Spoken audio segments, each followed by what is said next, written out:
What I want to talk to you a little bit about today is what you can do in the affiliate space with CRO and what's the most effective things that you can be doing on your site to increase those sales. So first of all, a little bit of background to me. So Browser to Buyer, we are an expert data-driven conversion optimization agency, and we work with brands around the world to basically to understand what it is that stops their users from converting. And then we run A/B tests that significantly increase their conversion rate. And this is something that can make a big difference to a business. Most of our clients get 10 to 30% increase in their conversion rate within the first few months of working together. But I've worked with all sorts of different businesses, but actually some of the most interesting and some of the ones where there are the biggest potential are affiliates. And that's because there is a huge amount of potential in this industry, and there's a huge amount of opportunity to change the way that people act. Now, if I just start off and talk about conversion optimization in its simplest form and why it's so effective. If you have a funnel or a web page and you can make a change to it that we can measure as an increase of, say, 10% in the conversion rate on the home page, it's then going to filter down. It's going to go right down to the bottom there. And you end up with 10% more people reaching the end, 10% more sales, 10% more revenue. And that's all coming from the same traffic. So you can see why in e-commerce, in retail, in lead generation, this is a big deal, and this is what a lot of businesses are doing. And when it fundamentally comes down to how you achieve those sorts of results, it's really down to two things. First of all, you want to understand your visitors. So that's about understanding what their problems are. It's as simple as that. If you can understand why someone doesn't convert, then it's quite easy to fix that problem. And then when you know what the problems are, you then start influencing them. And that's all about using things like psychology, persuasion, great copywriting, changing your headlines, anything you can do to sort of change the way that the user will act on your site. But we're in the world of affiliate marketing, and we don't often have a funnel to work with. We don't have all that huge amount of information on what products people have viewed or where they've gone on a website. To us, the world typically looks a bit like this. You're bringing in your traffic over here on the left, which you guys here are all really good at, even though that's an extremely challenging thing to do. They're coming onto the site. They may only be viewing one page, and then they're clicking out. And they're clicking out to a provider where basically they're going out into this black box. Over here, you've got absolutely no control over what this user's doing. It's someone else's website. You can't see what they are doing. You don't know where they're dropping out or what they're doing. And of course, the majority of them do drop out. At the end of the day, even if you're sending out hundreds and hundreds and thousands of people to an operator's site, most of them are going to drop out and end up going somewhere else or not signing up. For the lucky few, you get some registrations out of it. They turn into players, and eventually, they might turn into revenue for you. So the question is, if we can't look in this box and we can't influence the people in there, how are we actually going to use conversion optimization? And if you say, does it work for affiliates? Well, fundamentally, yes. I've seen some fantastic results. So for example, typical results with affiliate sites, I've seen 10, 20, sometimes 30% increases in the number of people clicking out from just one test. And in fact, one affiliate I worked with, when they added up the value of conversion optimization, it was somewhere in the region of $20,000 per week. So there's a lot of opportunity here. And what I want to do is talk a bit about how you can basically do these two steps on an affiliate site to generate a significant increase in the amount of sales you do. So first of all, it's about how you understand your visitors. And as I say, this is about understanding what their problems are. Now, the simplest and easiest way to do this is to use 3 tools and services on your site. I'll start off with Google Analytics or another analytics package if that's your preference. Now, it's not just about installing these packages on your site. It's about using them properly and using them in a way that tells you something about those visitors. So what I mean is don't just work out, where people are entering and where they're clicking around, but make sure all your affiliate links are tagged so that you know where they're clicking out. Not just where are they clicking out, but which operator are they going to? If you've got multiple links on the page, which one of them are they following? Is it the one up at the top of a review of a site, or is it the one where you mention a specific slot that they offer? So it's all about getting that really rich, detailed information about your visitors. The next tool I'd recommend is called Hotjar. Some of you may have come across this. It's a qualitative and quantitative research tool. It's a line of code to add to your site, basically. And it's really cheap. Most sites, it'll be less than about 90 euros a month. So you're talking about really effective from a cost perspective.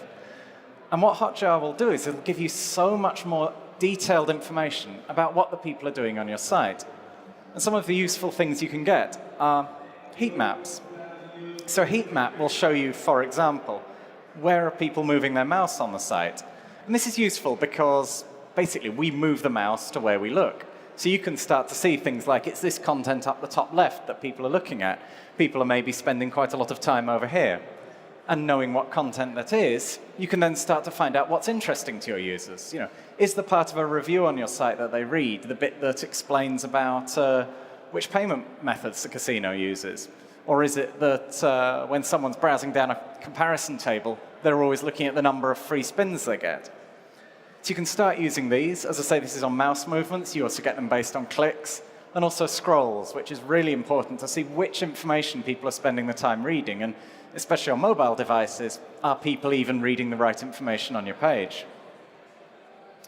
Another great tool is session recordings. This is actually taken from a travel site I work with. But what you're seeing here is actually a recording of a real user. This is their mouse movements, this is the clicks, this is what they're typing on the site. And you can get this for all your visitors, and it's hugely valuable because you can start to see where the problems are, where people are struggling. Again, what sort of information are they looking at? Where are they clicking around on the site? It's this sort of insight that can start to tell you a lot about what your visitors are actually doing. And the third really nice tool is, that comes as part of Hotjar is polls. So if you have traffic that spends a little bit of time on your site, actually interacts with you, start asking little questions like this down the bottom. So you can pop up something, what do you look for in a casino? What's your favorite slot? Why do you use this particular site over that one? You can start to ask these simple questions, and then you're getting in your users' own words what it is that's important to them. When you start to analyze this, you basically then know more about your users and what you need to offer. And the third tool is called What Users Do, and this is more a service than a tool. So what users do is a user testing service. Now, when you hear user testing, you probably think of usability, and again, big e-commerce sites running these sort of user tests and finding out where the bugs are on their site. But what users do offer a panel of users. They have a few 100,000 users around the world, and for a small amount of money, you can pay to have one of these users who match certain criteria. So you could say someone who currently plays slots, or someone who is doing spread betting. And they'll come up to you, and you can set them a set of tasks and a scenario. And you'll get back to them about a 20-minute video, which shows that user carrying out those activities. So it's not just about what they do on your site, but you can ask them anything. You could get them to say, find yourself a new casino, and you can hear them talking about why they've gone and chosen that one. You can see the process they go through. It's even more valuable because it gives us an insight into that black box. So it means that once even if someone goes off our site, because we're actually recording a particular session, we can see what they do. We can see when they click out to that casino, and we can see what the problems are when they're signing up. So basically, these give you a lot of opportunity to gather a lot of data about your users. And really what you're trying to do is find out two things. First of all is what we call the barriers. So a barrier is something that will stop someone or make them less likely to convert on your site. So it could be, for example, that when they click out, they see a horrendous sign-up form, and it stops them from converting. It could be that there's a complex process when they go out onto one of those operator sites where they've got to download an installer, they get confused, they don't know what they're doing, they never end up signing up. It could be that they're not clicking out because they don't trust the casino you're linking to. Maybe they've never heard of it. Maybe they think it's in a strange country and they don't trust it. So it's all about identifying what I would typically look for sort of the 3 to 7 top barriers are for your users. What are the things that would stop them from clicking out, and what are the things that stop them from signing up and playing? And then you need to look on the flip side of that. What are the motivators? And these are things that will make someone more likely to take an action. Things that will make them more likely to click out, or things that will make them more likely to sign up or play. And again, these are very unique to your site, but they can be any sort of things. It could be that William Hill are offering an enormous bonus that's much better than you'd normally get anywhere else. It could be that they particularly like a specific slot. So by telling them this slot is available at this casino, they're more likely to click out. It could be that you've negotiated an exclusive bonus, so it means that I'm more likely to convert through your site with 888 than with any other site. And it's all about identifying, again, what are these things that make people more likely to convert? And once you've got those sort of 3 to 5 barriers and those 3 to 5 motivators, it's then all about going in there and actually starting to influence people. And this is about, if you can, running split tests. You can make these changes to your site anyway, but I strongly recommend you install a testing tool and that you split test these changes so you can measure the real impact that they have. So what I want to talk a little about in the sort of second half of this talk is some of the things you can do, some of the general techniques you can use, and some of the tips I've got for how you can actually influence users once you know more about them. So I'm actually going to start off with some things you shouldn't be doing, some things that are basically a waste of your time and effort. Now, you've got a limited amount of traffic on your site, and you want the majority of them to convert. So don't waste your time doing things that aren't going to make a difference. And often these are the small tweaks. These are the things that give conversion optimization a bad name. Things like changing button colors. If you're a big retailer, if you're a John Lewis or something of this world with millions of transactions going through your site, getting 1 or 2% out of little changes like this do make a difference to your business. If you're not, like most of us, then you're going to have to go for the big things, the things that are 10 or 20 or 30%, the things that really make a difference. So don't worry about little things like button colors and little tweaks and moving things around. What you really want to be doing is influencing the way the user thinks and changing the way that they interact on your site. The second thing I'd encourage you not to do is to follow best practice. So you can search for conversion optimization tips on the web. You'll get hundreds and hundreds of pages of examples. 544 conversion optimization tips would keep you going for years. The problem is that fundamentally, there's 2 problems with best practice. Number one is that this isn't specific to your site. So there will be things on there that people will suggest that generally work. If you try them across enough sites, they will probably work. But they're not what your users are struggling with. It might be that there are examples around sort of form validation and things like that, where your users aren't filling in many forms, for example, so it might not be a problem. But the really big thing is, especially in this industry, most of this best practice just doesn't apply. A big one that you'll see quite a lot is things like embrace new design trends or remove the clutter, which is fine if you're running some sort of high-end fashion site.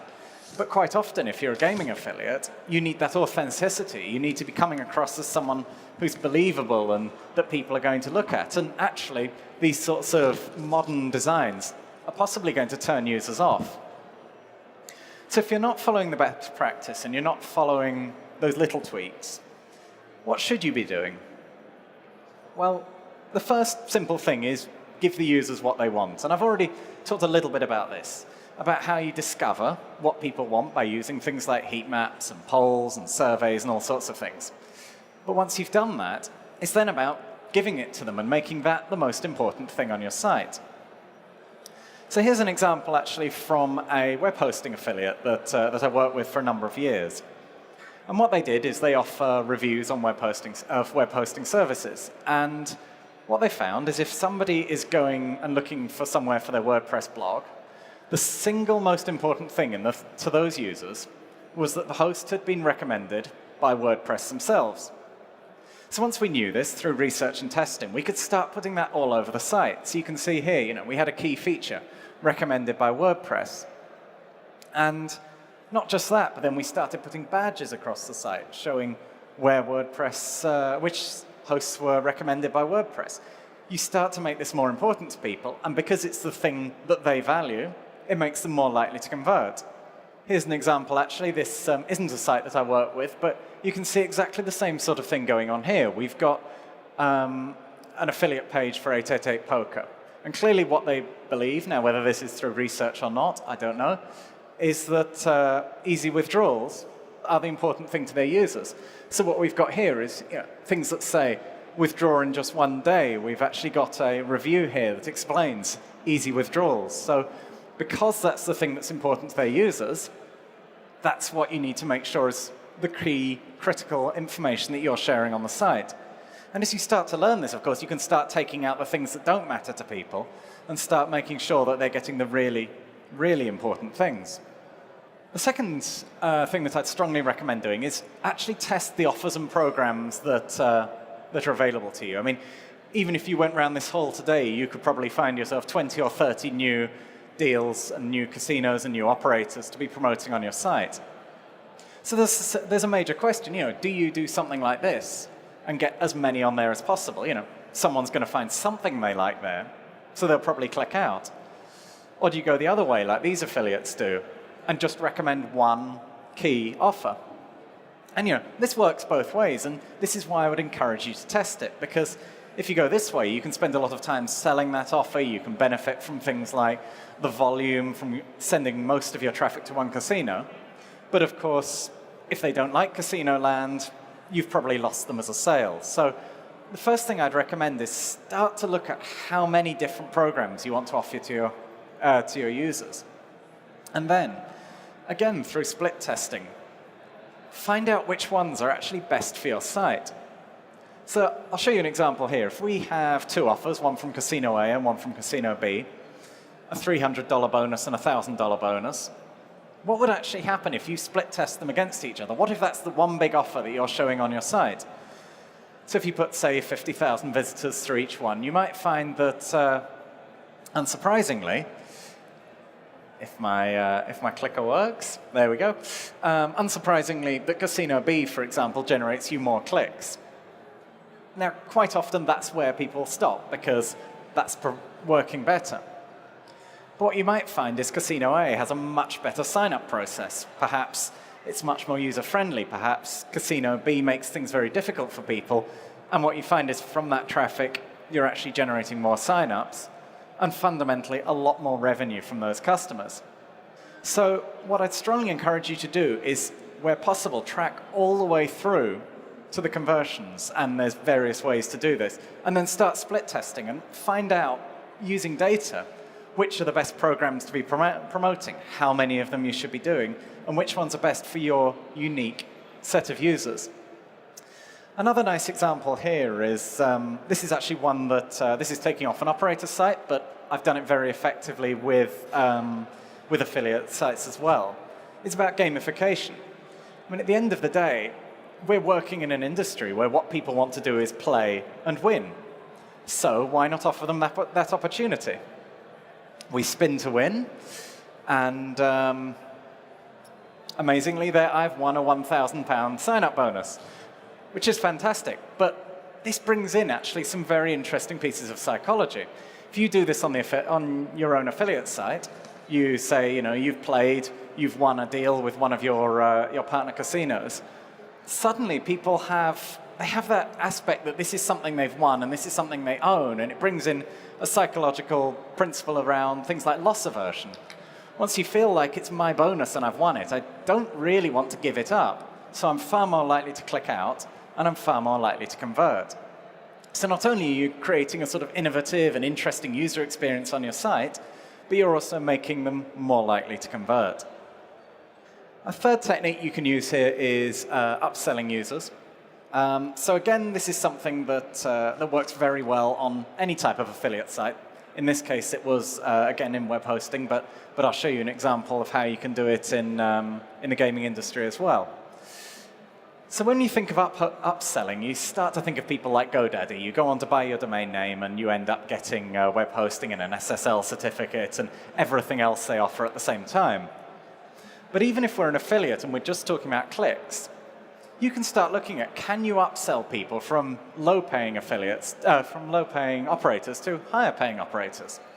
Let's take, for example, here we've got a comparison, and let's take Lucky 24/7. Apologies if they're here, I'm not judging them in any way, but let's say that they don't actually pay out very much when we send a user over to them. So when someone clicks this Get Bonus button, we can pop up a modal window, and we can say, you could double your bonus by going to Betway instead. And this can be hugely effective. And again, when I was working with the web hosting affiliate, what they found was because they did a lot of reviews, they were getting a lot of people onto pages that effectively weren't making no revenue for them. And by putting this sort of modal, when somebody clicked out on a page that paid them no revenue, suddenly they were directing them to the higher paying programs, and they were turning traffic that was worth very little or nothing to them into a significant source of revenue.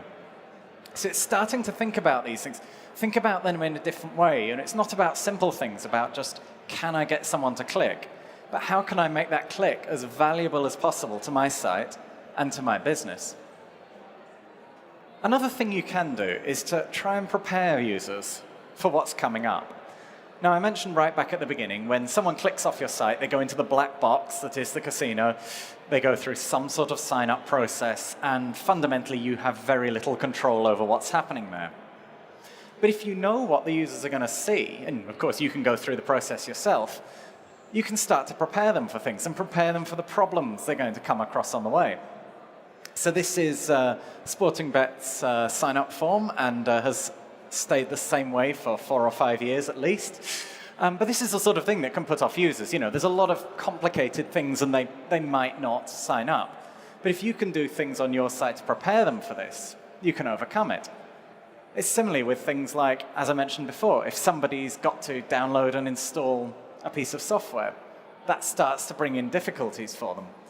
Or even if they go to sign up and they don't get told that they're actually getting a bonus. So let's say they've clicked out to this casino expecting to get a $500 sign-up bonus. There's no mention of it here on the landing page. There's no mention of it in the sign-up form.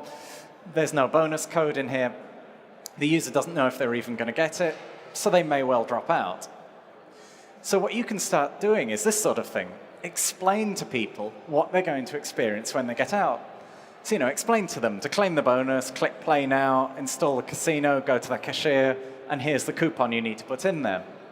And whatever that process is, you know, if, for example, there's a really complex sign-up form and they have to put in some information that they wouldn't need to, just warn people of that. You know, say, here are some of the things you're going to need to sign up. Here are some of the things you might get confused about. This is where you go to claim this specific offer. So it's about what can you do to overcome those problems, even when you don't actually control that process yourself. So fundamentally, there are 2 things you need to be doing when you're working with users on your site. First of all, it's all about understanding your visitors. And as I said before, use things like Google Analytics, Hotjar, and what users do to really understand what those barriers are, what the things that stop someone from clicking, what are the things that stop them signing up when they actually get out to that partner, and then what are the things that will stop them maybe betting later on. How do you get a more valuable customer? And then identify motivators. What are the things that they want? What do these people actually want from your site? What do they want from the site, the deals they're clicking out to? And then you need to start influencing them. And I've only scratched the surface today, unfortunately, because we're quite tight on time. But what I'd encourage you to do is don't talk about the small tweaks and don't look at the best practices. What you really want to be doing is making sure you're identifying what users want and giving it to them, doing things like testing your offers and programs, start gamifying, start upselling the users, and prepare the users for what's coming next. If they're going to have some problem when they click out, make sure you've prepared them for it. Now, as I say, this is really just scratching the surface. There are hundreds of different things you can do on affiliate sites. It's definitely a huge amount of potential. I'd encourage everyone here, if you do nothing else, get something like Hotjar on your site and ideally start running tests. And if anyone is interested in finding out a bit more about some of the things they can do, or you want to talk to me about the specific issues you're facing on your site or what you can do to improve it, then I'm going to be around through the whole break, just down the front here. So please come and talk to me. I'm happy to talk about anything to do with conversion optimization.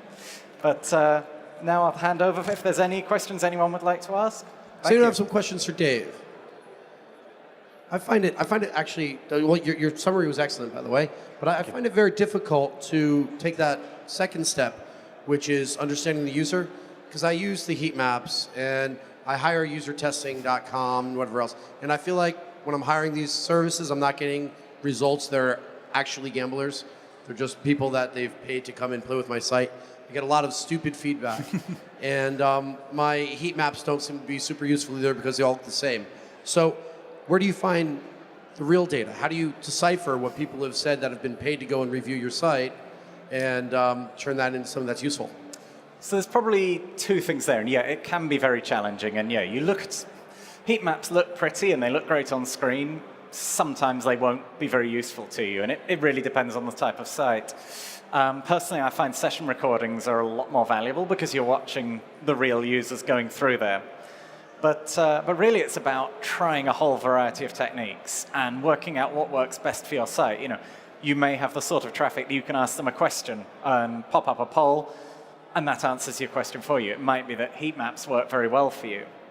When it comes to things like doing user testing, it's about crafting the right sorts of questions. And yeah, people always try and game the system, and they'll say, yes, I game online, and they don't. So you can start setting better questions when people come up. So I think user testing have stopped people from doing this now, but what users do still allow it, where you can actually ask a set of specific questions to people and weed them out if they're not the right sort of user. So you can ask them things like, have you played online in the last month, or which casino did you play with, or something like that, to try and weed out people who aren't valid user testers. The other thing you can do, and actually Hotjar gives you the facility for this, is recruit people on your site. So you can actually offer to your users $50 Amazon voucher, things like that. It just pops up during their session. Would you like to help us out? And then you book a time with them, and you can actually send them to someone like What Users Do and run them through that process. So there are different ways you can do it, and it's really about finding what works for your site. Once you start doing some of these things, you'll find out what works and what doesn't, and you can start to build on that. Any other questions for Dave? Yeah, hold on one sec. Could you please go back to the slide where you compared two casinos, one with $300 and one with $1,000 yes. bonus? I'll do it on this. It's probably a bit quicker. Yes. This one here, yes. And in the end, you compared the revenues of Casino A, which is higher than Casino B. And so you said Casino A is better. Yep. But for us as affiliates, most casinos work with revenue share. And there is often, it's one player out of 100 who is a high roller and then completely screws the statistics. So I'm not sure if it's the best approach to look at revenue, or maybe we should go one step back and look at sign-ups or real money players.